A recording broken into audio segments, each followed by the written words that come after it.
Il y a une phrase qu'on entend souvent au cabinet. Je crois que je suis bloqué. Le patient, il décrit une zone raide, une sensation de verrouillage, et souvent, avant même qu'on ait fait quoi que ce soit, il y a une histoire qui commence déjà à se construire. S'il se sent bloqué, c'est peut-être qu'il y a une vertèbre restreinte, donc il faudrait la trouver, puis la manipuler, et si ça craque, alors quelque chose aura forcément changé, et la suite on la connaît. Le patient, il se relève, il bouge un peu, et il dit « Ah bah ouais, là c'est carrément mieux ».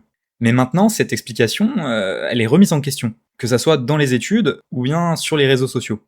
Mais est-ce que cette amélioration, elle serait fausse? Est-ce que le patient invente? Et est-ce que la manipulation ne fait rien? Ce qui est certain, c'est qu'il y a beaucoup de patients qui s'améliorent après la technique. Il y a forcément quelque chose qui se passe, on ne peut pas le nier. Mais une scène clinique, elle peut être vraie dans ce qu'elle fait vivre, et fausse dans ce qu'elle semble prouver. Même si le soulagement, il est objectivement réel.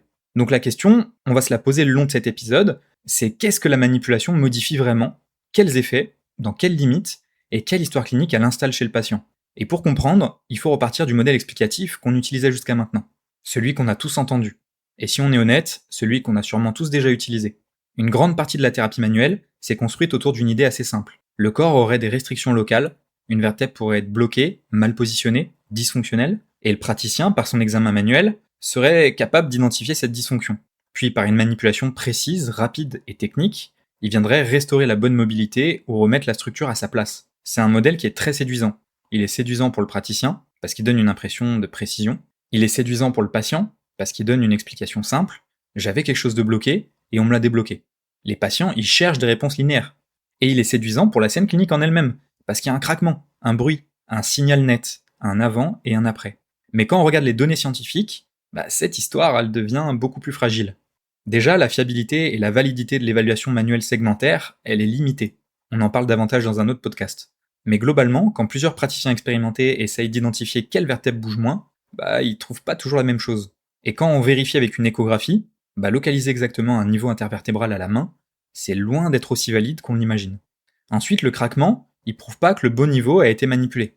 Des études sur la cavitation montrent que le bruit peut se produire au-dessus, en dessous, de l'autre côté, parfois pas exactement à l'endroit visé. Autre chose, le craquement lui-même, c'est pas un marqueur fiable de l'effet antalgique. L'étude de Bialowski et ses collègues en 2010, par exemple, a montré que l'hypoalgésie après la manipulation ne dépendait pas de la présence du craquement. Donc le crack, il peut être impressionnant, il peut être satisfaisant, ouais, je vous l'accorde, et il peut avoir une valeur symbolique très forte. Mais c'est pas la preuve qu'une vertèbre a été remise en place. Et enfin, la relation entre hypomobilité segmentaire, douleur et amélioration après une manipulation, c'est loin d'être clair. Certaines études ont montré qu'il n'y avait pas de relation entre hypomobilité et douleur, et d'autres ont montré que le soulagement après une manipulation ne dépendait pas de si la restriction avait été corrigée ou non, même quand on vérifie qu'il y a vraiment une perte d'amplitude segmentaire avec des outils objectifs. L'effet sur la douleur, il était là, même si l'amplitude ne se rétablissait pas. C'est pas corrélé. Et c'est là que la bascule, elle est importante. La manipulation, elle est pas inutile, mais l'ancien modèle explicatif, il colle pas vraiment. Il se passe probablement quelque chose, mais ce quelque chose, c'est pas la correction précise d'une pièce mécanique défectueuse. Et c'est là que l'analyse, elle devient plus intéressante. Et on va aller beaucoup plus loin que ce que vous pensez. Selon les études, est-ce que la manipulation vertébrale marche? La réponse, ça serait ouais, parfois. Elle peut être une option raisonnable pour certaines douleurs, notamment pour la réduire ou améliorer la fonction, à court terme, mais elle ne se présente pas comme un traitement supérieur, ou comme une solution centrale, ou bien comme une intervention qui transformerait durablement l'histoire naturelle d'une douleur à elle seule. Dans la lombalgie chronique, par exemple, les revues systématiques et méta-analyses, comme celle publiée dans le BMJ en 2019 par Rubinstein, suggèrent que la manipulation peut produire des effets comparables à d'autres traitements recommandés, comme les exos, les mobilisations, les traitements médicamenteux, donc c'est super, et même dans la lombalgie chronique. Et c'est aussi mieux que ne rien faire du tout. Par contre, on reste sur des effets qui sont modestes. Modeste, ça veut pas dire nul ou inutile, ça veut dire que si on regarde les groupes de patients dans les études, l'effet n'est pas spectaculaire. Il peut être cliniquement utile pour certains patients, mais pas vraiment radical sur l'ensemble. Il y a aussi une difficulté méthodologique majeure dans les études, c'est mesurer réellement l'effet de la technique en la comparant avec une fausse manipulation. Si on est honnête, c'est pas difficile de savoir si on fait un faux trust. Et les études qui ont une bonne méthodologie sur ce point-là, précisément, elles sont pas majoritaires. Donc les études sur la manipulation, elles sont prises dans un problème classique. Comment isoler l'effet spécifique du geste? Et dans une démarche scientifique, c'est hyper important d'étudier l'effet de la technique. On a longtemps voulu découper l'effet en deux morceaux, l'effet spécifique, qui est noble et principal, et l'effet non spécifique, qui est plutôt secondaire. Mais en clinique, cette séparation, elle est impossible. Le contexte autour de la technique, il est inséparable du soin. Une attente peut moduler la douleur, une relation thérapeutique peut moduler la menace, un geste sensoriel fort peut modifier l'attention corporelle, et un bruit articulaire, il peut changer le sens donné à l'expérience. Et ça, c'est pas imaginaire. C'est neurobiologique, psychologique, contextuel, relationnel, C'est le patient en entier qui répond à une situation de soin, pas une articulation isolée qui réagit dans un laboratoire parfait. Ça veut pas dire que la technique ne compte pas, et ça veut pas dire qu'on peut faire n'importe quoi. La technique, elle compte pour le confort, la sécurité, le dosage, la confiance du patient, et probablement pour la qualité de l'expérience sensorielle.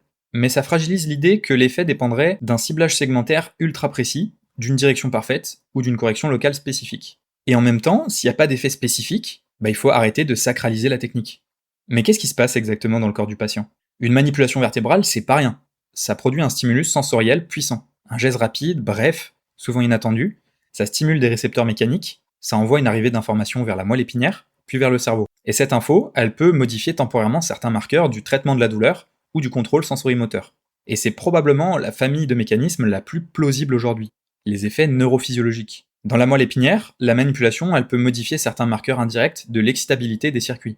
Et la moelle épinière, elle filtre, elle module, elle amplifie ou elle inhibe une partie des infos qui viennent du corps. Une stimulation mécanique rapide, ça peut temporairement changer le gain de ce système. Et au niveau supraspinal, c'est-à-dire au-dessus de la moelle, dans le cerveau et dans les voies descendantes, d'autres mécanismes sont plausibles. Et donc le système nerveux central, il possède des systèmes capables d'inhiber ou de faciliter la transmission nociceptive. C'est la modulation descendante. Et c'est là qu'une manipulation peut agir comme un stimulus suffisamment fort, nouveau ou saillant, pour participer à cette modulation. Et en recherche expérimentale, on observe parfois une augmentation du seuil de douleur à la pression après une manipulation. On observe parfois une diminution temporaire de l'hyperalgésie locale, et on observe parfois une diminution de la sommation temporelle. Ça, c'est l'augmentation progressive de la douleur quand on répète plusieurs fois un stimulus de la même intensité. C'est une manière indirecte d'observer une forme d'hyperréactivité du système nociceptif, notamment au niveau de la moelle.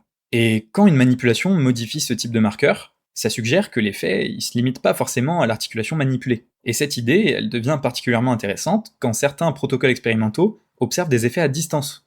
Si dans un protocole donné, une manipulation cervicale modifie la sensibilité douloureuse au poignet, et si une manipulation dorsale modifie la sensibilité douloureuse au niveau des lombaires, par exemple, ça devient difficile de continuer à raconter une histoire strictement locale. J'ai corrigé la vertèbre, donc la douleur locale a baissé.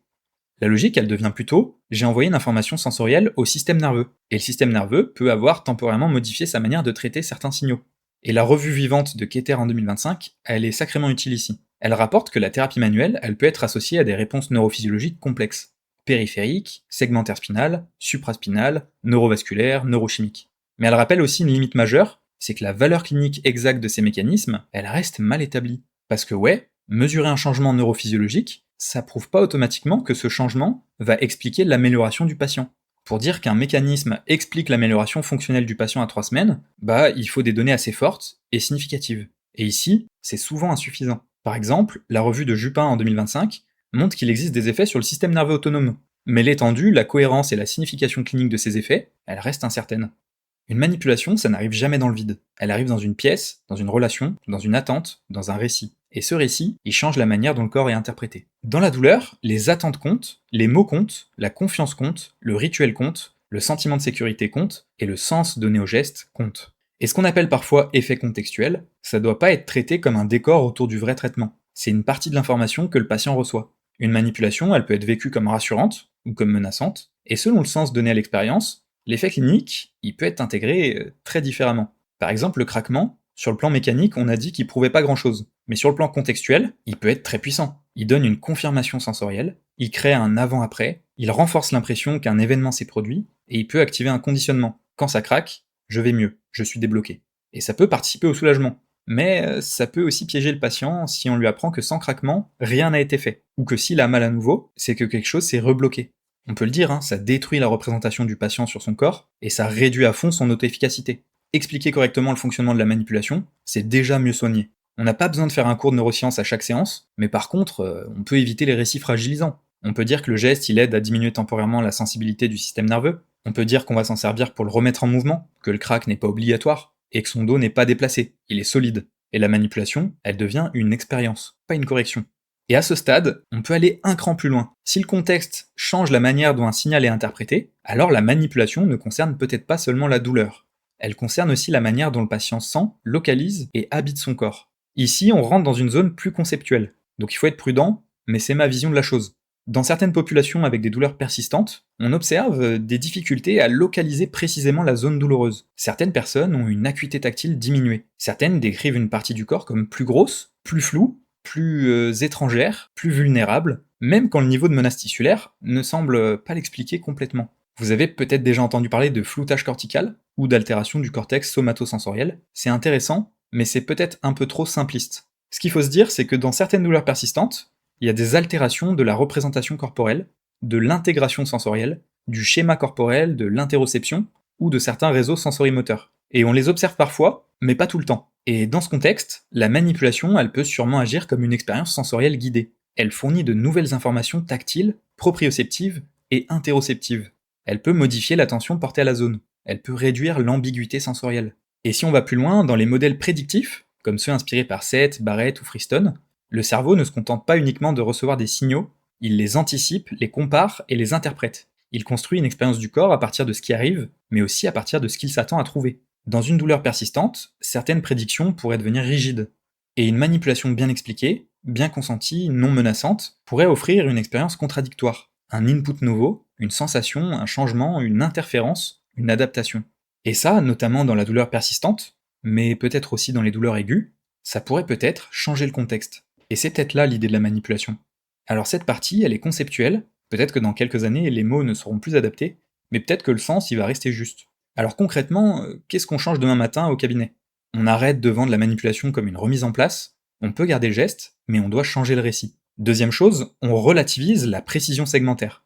On manipule pas au hasard, on respecte la sécurité, le confort, l'irritabilité, les préférences du patient, les contre-indications, le consentement, peut-être même aussi les préférences du thérapeute, mais on n'a pas besoin de raconter que tout repose sur l'identification parfaite d'une vertèbre responsable. Et troisième chose, on utilise la manipulation comme un outil facilitateur, pas comme une finalité. Si le patient gagne 10 minutes, 2 heures ou 2 jours de mouvement plus facile, la question ça devient qu'est-ce qu'on fait de cette opportunité clinique? Est-ce qu'on la consomme comme un soulagement passif? Ou est-ce qu'on l'utilise pour changer l'expérience, rebouger naturellement, réexposer le corps au mouvement et reprendre confiance? Comme on a du mal à définir si les effets spécifiques de la technique dépassent réellement les effets non spécifiques, j'aurais tendance à résumer que les effets de la manipulation vertébrale sont principalement neurophysiologiques, liés au contexte, et permettant d'apporter une nouvelle expérience dans un contexte d'altération sensorielle et motrice. C'est ma définition.